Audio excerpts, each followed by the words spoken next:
جی ایسا ہے کہ ایک چھوٹا سا لفظ ہے لا خلابہ.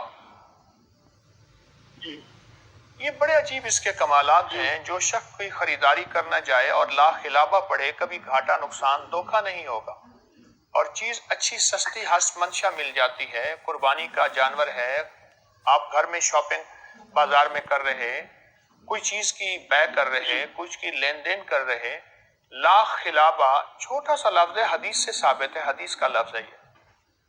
اور اس طرح شادی کے استخاروں کے لیے بھی کہ شادی کا استخارہ ہے کہ یا اللہ کیسے رہے گا، آئندہ آنے والے وقت میں خیر ہو، برکت ہو، ندامت نہ ہو، تو اس کے لیے میں آپ کی خدمت میں عرض کر رہا ہوں کہ لا خلابہ جو ہے اس کو صرف ایک تسبیح ہر نماز کے بعد پڑھ لیں. 11 دن 21 دن یا 40 دن، 11 دن یا 21 دن 40 دن، ایک تو یہ پڑھ لیجئے. اور دوسرا یہ ہے کہ آپ یا عزیز ہو یا فتاح ہو